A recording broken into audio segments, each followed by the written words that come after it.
Welcome to study zone PC की तरफ से सभी साथियों को प्रेम कुमार का प्यार भरा अभिवादन।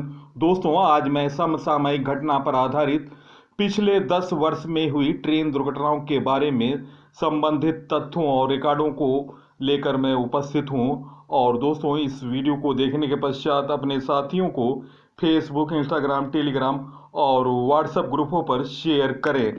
दोस्तों, 2 जून 2023 को उड़ीसा में हुई बालासोर के कारामंडल एक्सप्रेस हादसे ने पूरे देश को झकझोर कर दिया है। यह पहली बार नहीं है कि पिछले कुछ वर्षों को छोड़ दिया जाए तो बड़ी रेल दुर्घटनाएं देश का एक कड़वा सच है।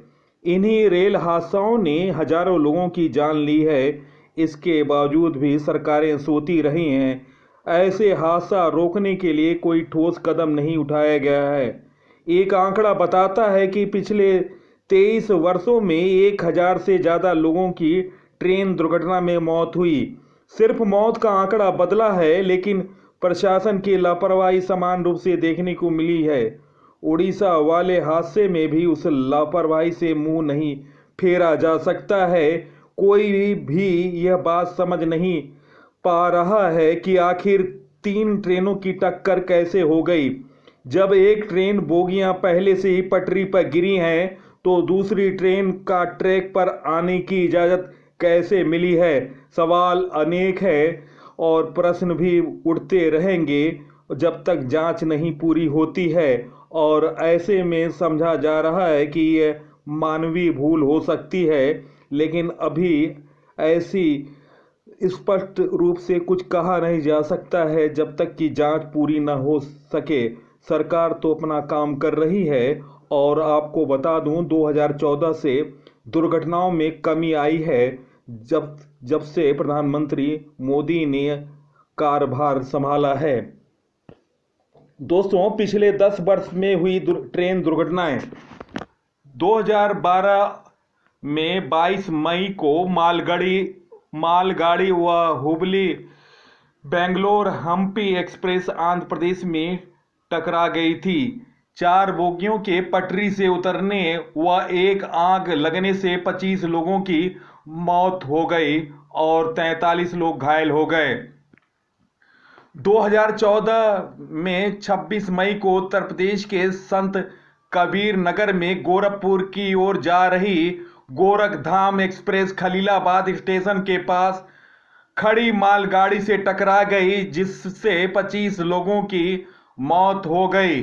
2016 में 20 नवंबर को इंदौर पटना एक्सप्रेस कानपुर में पुखराया के करीब पटरी से उतर गई, जिसमें 150 लोगों की मौत हो गई व 150 से अधिक लोग घायल हो गए। 2017 में 23 अगस्त को दिल्ली जाने वाले कैफियत एक्सप्रेस के 9 कोच उत्तर प्रदेश के औरैया के पास पटरी से उतर गए, जिससे 70 लोग घायल हो गए। 2017 में 18 अगस्त को पूरी हरिद्वार उत्कल एक्सप्रेस मुजफ्फरनगर में पटरी से उतर गई, जिसमें 23 की मौत हो गई और लगभग 60 अन्य लोग घायल हो गए। 2012 में 13 जनवरी को बीकानेर गुवाहाटी एक्सप्रेस के 12 डिब्बे बंगाल के अलीपुर द्वार क्षेत्र में पटरी से उतर गए, जिससे 9 लोगों की मौत हो गई। और दोस्तों, 2 जून को ओडिशा में इस सदी की विनाशकारी ट्रेन दुर्घटना हुई। 2 जून 2023 को हुई कारामंडल एक्सप्रेस, तुरंतो एक्सप्रेस और मालगाड़ी ट्रेनें आपस में भिड़ गईं। 3 ट्रेनों की टक्कर में सबसे पहले तुरंतो एक्सप्रेस मालगाड़ी से टकराई, फिर कोरामंडल भी आकर टकरा गई।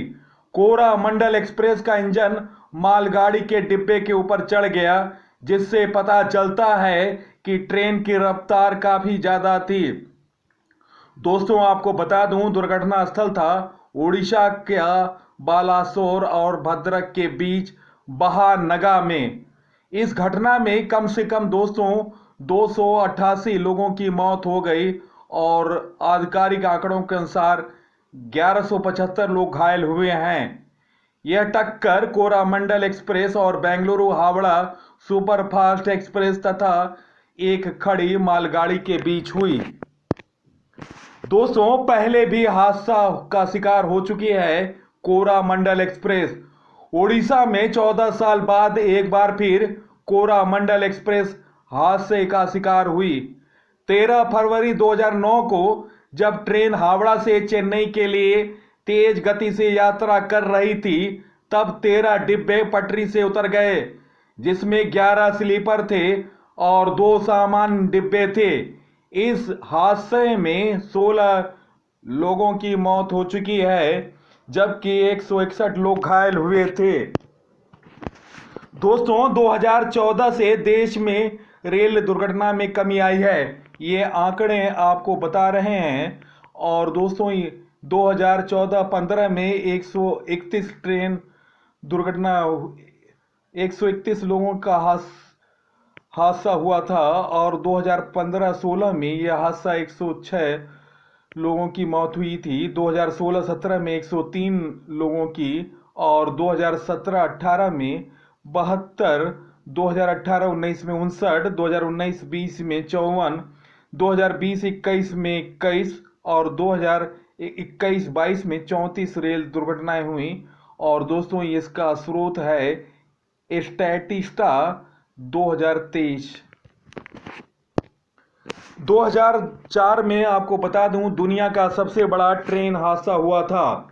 सुनामी में बह गई थी ट्रेन, 1700 लोगों की गई थी जान। दुनिया का सबसे बड़ा रेल हादसा क्रिसमस के एक दिन बाद 26 दिसंबर 2004 को श्रीलंका में हुआ था। समुद्र देवी नाम की ट्रेन कोलंबो शहर से गाले शहर की तरफ जा रही थी।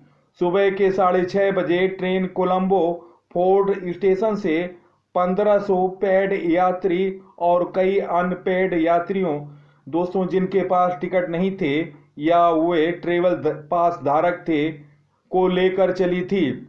ये ट्रेन श्रीलंका के दक्षिण पश्चिमी तट के पास तेलवट्टा के पास पैरेलिया गांव पहुंची थी कि भूकंप के कारण सुनामी आ गई और बीच पर पहली लहर आई, जिसने बीच को तो डुबा दिया, ट्रेन को भी डुबा दिया।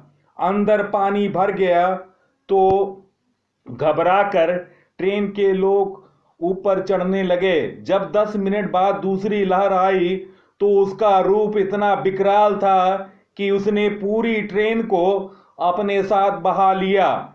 ट्रेन के पास के घरों और पेड़ों से जाकर टकरा गई ट्रेन और हादसे में 1700 के करीब लोगों की मौत हो गई। आधिकारिक आंकड़ा 1700 था, पर रिपोर्ट्स के अनुसार आंकड़ा 2000 से भी ज्यादा था।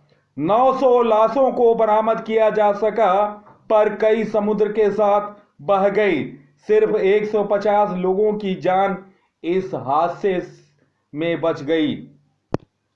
दोस्तों, ट्रेनों की टक्कर रोकता है कवच। कवच के बारे में महत्वपूर्ण जानकारी और दोस्तों खबरों में चर्चित है कवच। इस प्रणाली के तहत पटरी के पास लगे सिग्नल की रोशनी कैबिन में पहुंचती है और यह रोशनी धुंध के मौसम में बहुत उपयोगी होती है। इस प्रणाली से ट्रेन की आवाजाही की निगरानी करने वाले को ट्रेन के बारे में लगातार जानकारी मिलती रहती है। सिग्नल पर अपने आप सीटी बजती है। लोगों से लोगों के बीच सीधे संचार के जरिए ट्रेनों की टक्कर की आशंका कम हो जाती है। यदि कोई दुर्घटना हो जाती है तो SOS के माध्यम से आसपास चल रही ट्रेनों को कंट्रोल किया जाता है। कवच का परीक्षण दक्षिण मध्य रेलवे के लिंगमपल्ली, विकाराबाद वाडी और विकाराबाद बीदर सेक्शन पर किया गया था, जिसमें 250 किलोमीटर की दूरी तय की गई थी। दोस्तों, कवच प्रणाली तैयार करने में कुल 16.88 करोड़ रुपए खर्च किए गए। दोस्तों, कवच कहां कहां हुआ इस्तेमाल, इसके बारे में जानकारी। रेल मंत्रालय द्वारा कवच टेक्नोलॉजी का ट्रायल वर्ष 2022 में रेल मंत्री अश्विनी वैष्णव के सामने ही किया गया था। उस वक्त इसका सफल ट्रायल लिंगमपल्ली विकाराबाद सेक्शन दक्षिण मध्य रेलवे पर सबसे पहले किया गया। उसके बाद इसे दिल्ली मुंबई, दिल्ली हावड़ा, स्वर्णिम चतुर्भुज और स्वर्ण विकर्ण रूट पर इसका इस्तेमाल किया गया। सूत्र ये भी बताते हैं कि सिस्टम को पूरे देश भर में रूट लगाने की तैयारी की जा रही है, लेकिन अभी तक सारे रेलवे रूट पर इसको लगाने में अभी वक्त लगेगा। कवच तकनीक के इस्तेमाल से लाल सिग्नल पार नहीं करती हैं ट्रेनें। इस तकनीक से ट्रेन कभी भी लाल सिग्नल पार नहीं करती। मेक इंडिया के तहत research design and standards organisation RDSO ने इसे विकसित किया है। इस तकनीक का इस्तेमाल ट्रेन और स्टेशन दोनों स्थानों पर होता है। ऑटोमेटिक ट्रेन प्रोटेक्शन सिस्टम के जरिए लोको पायलट को कैब के अंदर ही सिग्नल दिखता है। नया सिस्टम ट्रेन के लोको इंजन व दूसरा स्टेशन पर लगता है। दोस्तों, वीडियो का कंटेंट कैसा लगा, अपने विचारों को कमेंट सेक्शन में लिखें। और दोस्तों, मेरी नवीनतम जानकारी आपको कैसी लगी। मेरा प्रयास रहा आपको संबंधित तथ्यों से अवगत कराना और नई जानकारी उपलब्ध कराना। तो दोस्तों, वीडियो को देखने के पश्चात अपने साथियों को फेसबुक, इंस्टाग्राम, टेलीग्राम और व्हाट्सएप ग्रुपों पर शेयर करें। सबसे पहले सबसे तेज जानकारी के लिए यस्टरडे जॉन PC को फॉलो करें और सब्सक्राइब करें नवीनतम जानकारी, नवीनतम अपडेट के लिए। तो दोस्तों, इसी के साथ मैं इस अंक से विदा ले रहा हूं। अगले अंक में आपसे मुलाकात होगी। तब तक के लिए नमस्कार, वंदे मातरम।